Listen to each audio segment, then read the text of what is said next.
Escala en París, Braulio Moro. Bienvenidos a una nueva emisión de Escala en París, un programa de Radio France Internacional en colaboración con France 24 en español, en el que damos la palabra cada semana a representantes de la cultura, las ciencias, las artes, la política y, claro está, también de la sociedad civil. Este 2023 se conmemoran los 40 años del fin de la dictadura militar argentina, una dictadura que marcó a ese país con más de 30,000 desaparecidos, miles de muertos y sobre todo una guerra que aún sigue presente, la Guerra de las Malvinas.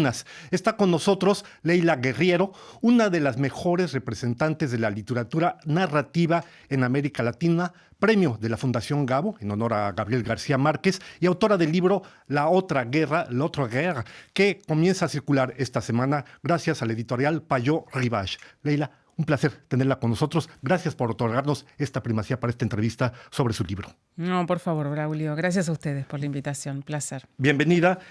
4 décadas se dicen rápidamente y sin embargo son 4 décadas que han marcado todavía hasta el día de hoy a esa sociedad argentina. El libro que usted narra, La Otra Guerra, es la división entre unos héroes forzados a veces, jóvenes militares que fueron llevados a una masacre, usados como carne de cañón, pero que al mismo tiempo, en algunas ocasiones, eran torsionarios de la Junta Militar Argentina.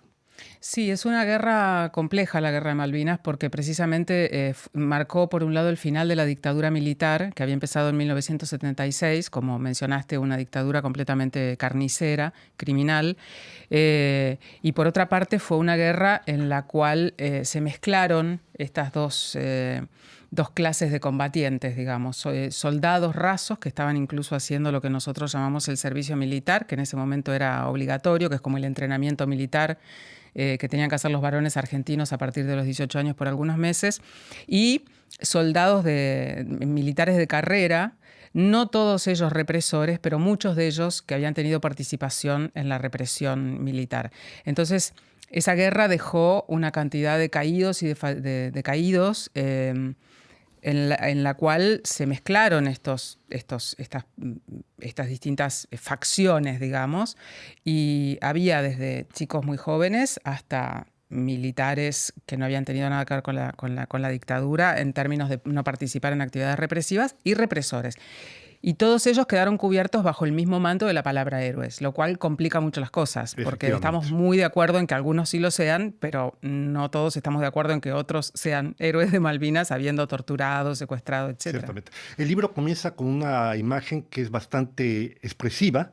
Estamos el día 30 de marzo de 1982. Alrededor de 50,000 personas van a reunirse en la Plaza de Mayo, la célebre plaza central de Buenos Aires, para protestar contra la dictadura militar, sabiendo que las manifestaciones estaban prohibidas. La consigna es pan, paz y trabajo, ¿no? Y 3 días después, apenas 3 días después, el 2 de abril, más de 100,000 personas se reúnen en la misma Plaza de Mayo para vitorear a Leopoldo Galtieri, el dirigente de la Junta Militar, porque había iniciado la Guerra de las Malvinas. Se puede decir que el patriotismo, el chauvinismo, el nacionalismo nunca han sido buenos consejeros. No, creo que no, nunca no han sido buenos consejeros, y yo creo que en esa escena que vos describiste también se ve un poco como la semilla, la simiente de lo que iba a pasar después en torno a todo lo que dejó Malvinas, esas contradicciones, ¿no?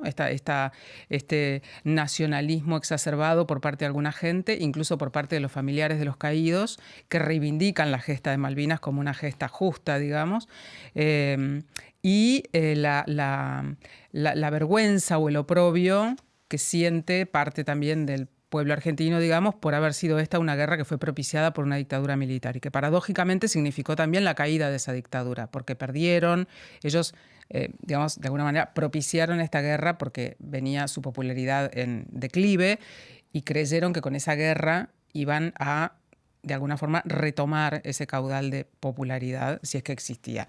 No lo lograron, no solo no lo lograron, sino que además perdieron y esa popularidad bajó muchísimo más. Entonces allí en esa escena seminal yo creo que se reúnen todas las contradicciones que después iban a florecer de manera muy dramática para mucha gente, sobre todo para los familiares de los caídos en Malvinas, de los combatientes rasos, digamos, ¿no? Ciertamente, esa guerra dura exactamente 72 días, Sí. 2 meses y medio. Muy Hay más corta, de 600 militares y oficiales argentinos que mueren. Y lo que sucede es, y ahí empieza, se puede decir, la propia historia de su libro, porque es muchos de esos militares, de esas víctimas, de esos muertos, van a quedarse en las Islas Malvinas, desconocidos, no identificados. Háblenos de esa situación, Leila. Bueno, cuando terminó la guerra quedaron muchos cadáveres de combatientes argentinos diseminados por la isla. Algunos enterrados con una cruz, con un nombre por sus propios compañeros, pero muchos de los cuerpos, como había terminado la batalla, estaban en la superficie. Y Inglaterra envió a un oficial muy joven llamado Jeffrey Cardoso.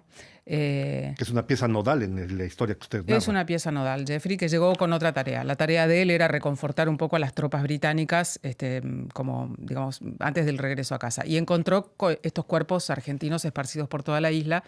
Pidió orden a sus superiores, permiso más bien para enterrarlos. Le dijeron que sí, porque era algo humanitario. Y la verdad es que hizo una tarea de enterrador, de funebrero, muy intuitiva, porque envolvió los cuerpos, buscó carnet de identidad a los que la tenían, los envolvió de manera tal que quedaran como protegidos de un clima muy hostil, muy húmedo, etc. Los enterró, pero había 200 cuerpos que no tenían ningún tipo de identificación. Casi 200 cuerpos. Entonces a estos cuerpos les puso una cruz de madera muy simple con una inscripción que decía «Soldado argentino, solo conocido por Dios».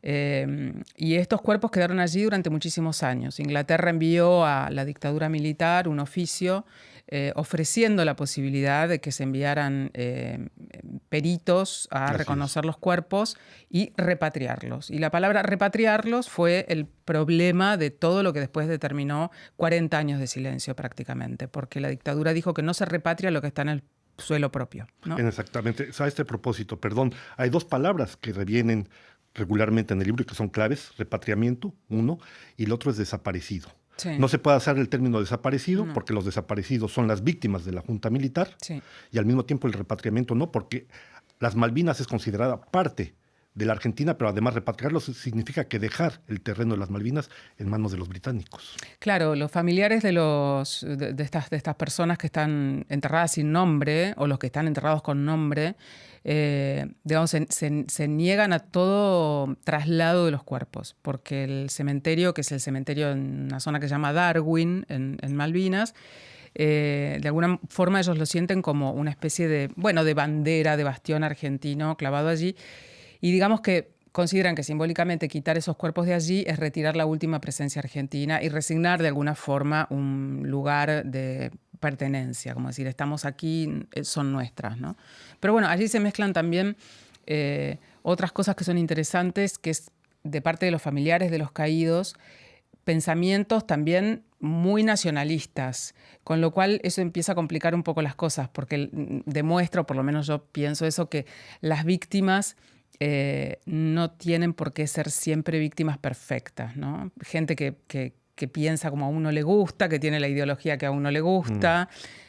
Muchos de los familiares de caídos tuvieron mucho que ver con el hecho de que no se pudiera identificar estos cuerpos durante casi 40 años. Se oponían a esto. Porque hay que decir que una vez terminada la guerra se va a crear la Comisión de Familiares de Soldados Caídos en las Malvinas y en las islas del Atlántico Sur. Incluso miembros de esa asociación, muchos de ellos son militares, que son los que se oponen precisamente al repatriamiento de los soldados. Sí, de hecho, la persona que fundó esta asociación es un militar de carrera, fallecido. Y esta gente, digamos, amparada en estas ideas nacionalistas, impidieron durante mucho tiempo todo tipo de avance, aun cuando estaba toda la tecnología del ADN desarrollada, impidieron que estas identificaciones se hicieran, sin de alguna forma, tener información clara, ellos, o precisa de lo que se iba a hacer, se negaban a todo tipo de explicación, estaban convencidos de que iban a levantar todos los cuerpos, de que los iban a sacar de allí. Fue un proceso sumamente largo y que empieza un poco con este caballero inglés, Jeffrey Cardoso, en una larga serie de azares y de encuentros fortuitos y todo. Que lo que narra precisamente el libro. Sí, que es un poco, no sé, parece casi un cuento, ¿no? Dos personas, un excombatiente argentino y Jeffrey Cardoso, se encuentran en un bar de Londres en el año 2008 o 2009 o por allí. En medio de una terapia postraumática por lo de la guerra. En medio de una terapia postraumática por lo de la guerra. Y Jeffrey Cardoso, que había redactado este informe muy específico y muy detallado y lo había entregado a la Junta Militar Argentina, se encuentra con este señor, Julio Haro, excombatiente de Malvinas, y empiezan a conversar como pueden, porque ni Jeffrey habla español, ni Julio habla inglés. Y entonces Jeffrey le dice, bueno, Julio se queja de que esos soldados siguen sin identificar. Y Jeffrey dice, ¿cómo no los identificaron todavía? Si yo dejé un informe diciendo dónde estaba cada quien. Y Julio le dice, ¿qué informe? Y esa pregunta, en ese momento Jeffrey le entrega el informe y Julio se lo lleva a la Argentina de regreso y cuando lo empieza a mirar, me dijo literalmente que quería prender fuego todo, porque se dio cuenta de que durante 30 y algo de años la información de dónde estaba cada bien había estado escondida. Leila, estamos hablando de su libro, pero no hablamos de la autora del libro. Leyéndola, a mí me dio la impresión de que usted se asume como una especie de transmisora de testimonios que ha recibido para que la gente pueda recibir esa historia. A veces leyendo las páginas de libros como si uno estuviera masticando vidrio. Son páginas que duelen. Bueno, espero que sea una metáfora, que no sea literal lo de masticar vidrio. Afortunadamente. Sí, mira, yo la verdad es que traté de escribir el libro con un estilo tratando de no subrayar la tragedia, porque ya la tragedia era enorme. Es fuerte. Cientos de familiares viajando en el tiempo sin saber dónde están sus hijos, sin poder ir a verlos. Como rehenes también. Como rehenes también de una ideología encontrada. Para el Estado el tema de Malvinas, mandar un equipo a identificar a los caídos era muy complicado porque era ponerse en contra a los familiares, precisamente, lo cual era políticamente muy riesgoso. Y en esta situación había muchos familiares que sí hubieran querido que fueran identificados, pero que se tenían que quedar callados la boca, digamos. Entonces la tragedia era tan grande que yo traté de alguna forma atemperar el estilo, transformarlo en un estilo muy brutal, muy seco, muy directo. Yo creo igual que tengo un estilo un poco seco, ascético, astringente, que no es un estilo barroco, que creo que no está más entroncado en alguna tradición norteamericana de narración que en la narración latinoamericana. Pues estamos llegando ya al final de esta escala en París. No me queda sino agradecerle a Leila Guerriero su presencia en nuestros estudios. Gracias por haber venido y mucho éxito por la otra guerra. A ustedes les damos las gracias y les esperamos en una nueva cita aquí la próxima semana en otra escala en París.